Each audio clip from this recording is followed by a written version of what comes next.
Now we're going to jump back to the phone lines. Head back to Dallas as we get ready for UFC 277.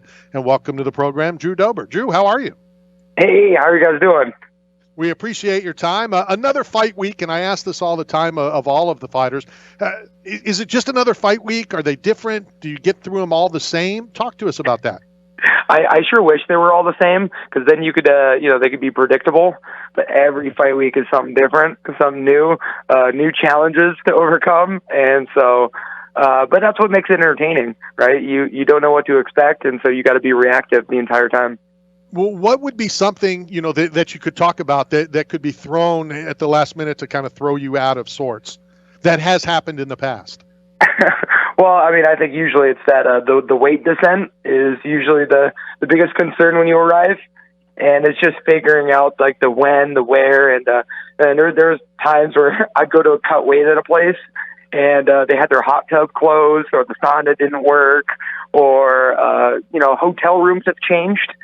One time, like, my hotel room wasn't even getting cold, and so just sweating in my own hotel room with a fan in it. So, it's just all a bunch of like minor things, but they're major. They could be minor, but they could be major. I remember the UFC was in Pittsburgh, and there were some guys that needed to get into the sauna, and there was two very large men at the door that would not allow them in. And this was back in the day. Burt Watson was in charge, and he had to go find out. There was a reason that nobody was allowed in, because the president was inside, like on a bike or something, and they had to like pull some strings so the fighters could go in there and drop the weight. Oh man, that's a problem. I think my most significant memory of like fight week shenanigans was I was cutting weight during New Year's. So as I was in my most depleted stage, trying to get some sleep, fireworks were going off. And these are kind of things you don't really predict or plan, which I feel like you probably could have, considering the day. Well, the only good thing about that is it was New Year's. These knuckleheads that shoot off fireworks for New Year's like December 15th. Right. Can you wait? Describe what it's like for you to walk out to an octagon, to the cage, on fight night. What is that like? What's going through your mind? That is the moment that I live for. I can't speak for all fighters, but for me, man, that locker room is cold and full of anxiety, and it's just like it's not where I need to be. And then as soon as I take that step into the lights in front of the fans with the cameras, hearing the music, that's the moment it just starts lighting up, and like that's when I know this is what I love doing. And these are the moments that I constantly have to remind myself as I'm bleeding, crying, and sweating for this career. That's going to be the ultimate outcome is that walkout, and then the gate, the door being shut. Right. Yeah. This is why I do what I do, and this is when all the suffering comes to fruition. What's the strangest, craziest, funniest thing that's ever happened either to you or with you in the middle of a fight, during a fight? Man, I guess I got a couple. More so, it's when you start talking to fighters during the competition, and for me, it was never trash talking. It was always like friendly banter or just things that are being discussed with each other. That's like. So like Islam Makhachev threw an unintentional groin shot, but it was a very unique one, like with his hand and everything. So he apologized for it as he was continue wrestling me, and I was like, oh, absolutely, like no worries. Like as I'm getting out grappled, or I had a regional fight where I was winning significantly, and he was just expressing that, man, you're really kicking my butt. Oh, man, I'm so tired. Like, he was just encouraging me as it was happening. Has it ever kind of, thrown you off of your thinking as somebody's like, hey, you're kicking my butt, and like it kind of gets in your head for a second? No, I'm the type of athlete that, man, this is just a walk in the park for me. And just those engagements and being friendly and like treating this as a martial art, not an actual fight, is what I prefer. It's the zone I want to be in. So these little small engagements actually just make me fight harder. And it's not necessarily a walk in the park. With 3 of your last fights, it would be more like a walk to the bank because of you continue to get bonuses. Yeah, I think I was built for one thing, and that was fighting. So I'm never worried or threatened while I'm in that cage. I'm only in there trying to showcase my abilities and put on a firework engagement for the fans. As long as it's not New Year's Eve. I mean, who knows? I feel like statistically I'm undefeated in January. So if you make me miss Christmas, the fight is going to be entertaining. That's good. So Drew, look, you're obviously training out of the birthplace of the UFC. It started back in 1993, but coming from Omaha, what is it about that area that got you into the fighting game? And do you still feel like the Art Davie influence is still in the culture of Denver and that area of why everybody trains in the Mile High City?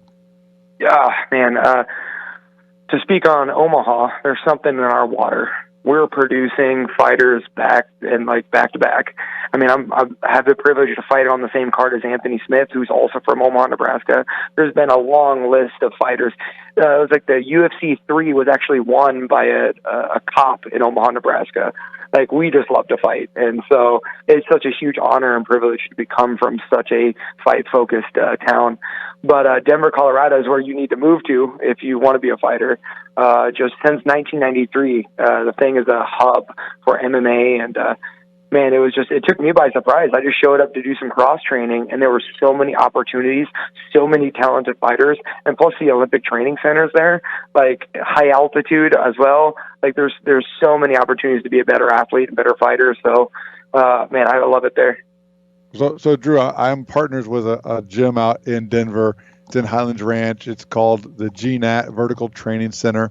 So after this fight, for your next fight camp, if you want to check out vertical training in the Mile High City, I will set it up with my partners. We'll do it for nothing. You guys come in, bring your people, your crew, and I would love to show you a different experience, man. Oh, that would be fantastic. I'd love trying new things.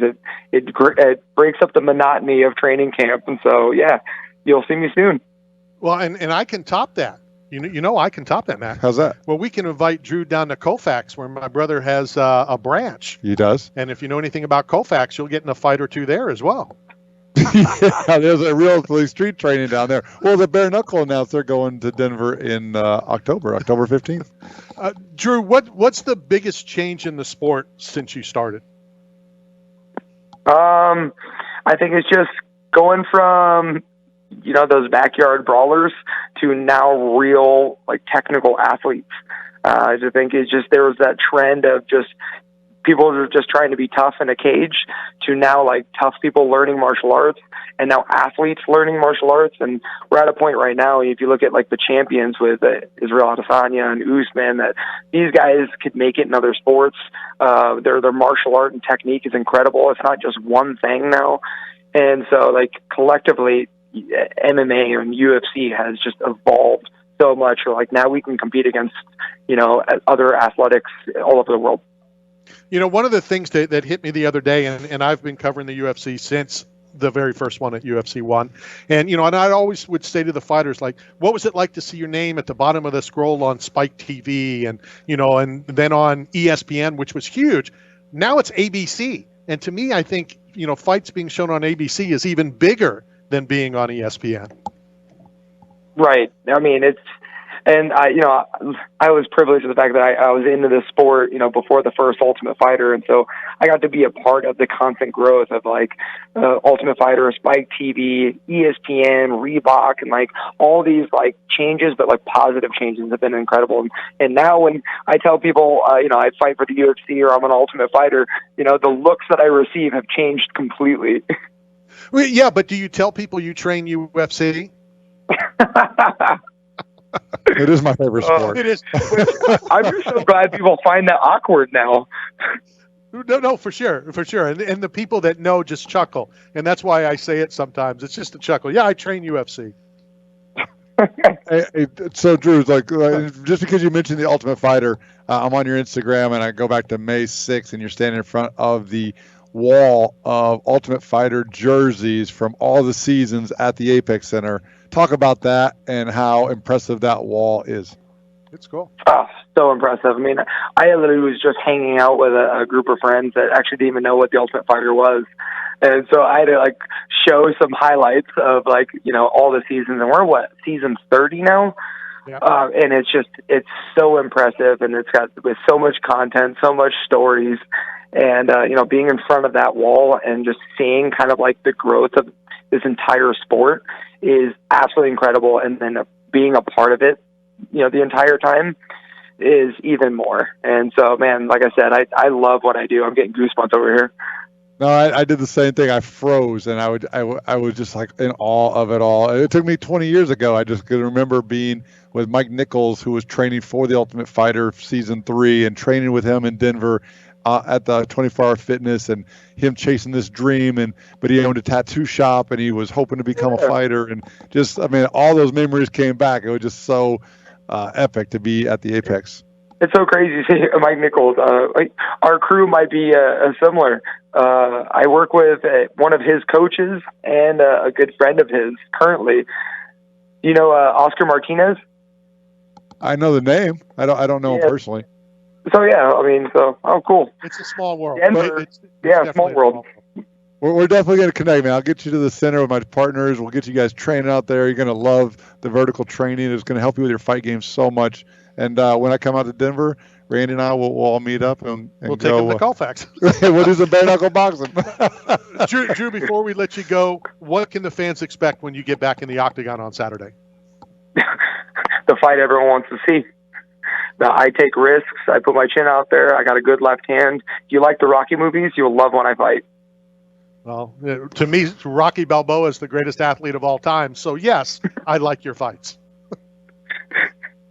Nothing, no comment there. I know we have your address. We're going to send you a care package from 8 Man Strong, as well as a box of food from Right to Track for you coming on and giving us a couple minutes of your time. Have fun and enjoy yourself on Saturday. I appreciate it. Thank you so much, guys. Awesome. Talk to you soon. Drew Dober back in the octagon on Saturday, UFC 277. It's crazy. It's like a blink, and it's, Well, and the thing people look at 277. No, there's really been a whole lot more. Of course, because you have Fight Nights and Ultimate Fighters and Dana White Contender Series. Well, even more than that, people forget 37.5. UFC 37.5. Chuck Liddell fought at the Bellagio. That they just threw in, hey, let's do this one. Yeah. So technically, let's add all those up. And I would be curious if we did research, add all that stuff up and see what number they're really at. Yeah, because, look, when you see the Ultimate Fighter, people kind of think that's the inception of the UFC and the MMA, but it goes back to 1993, November 12th. You know what's symbolic about that event, that day? No. Is the next New York, Madison Square Garden, UFC is November 12th this year. And I think it matters where you fight. I like the MSG arena. I like the history and the I like it too. I'll be there, but I don't really think it matters. All right, let's hit a break. When we come back, we'll discuss more. Colin Hay at the bottom of the hour. Don Tail Mays coming up at a quarter of. A lot of cool stuff still to get to. This is Knockout Radio, brought to you by 8 Man Strong and Staff Zone.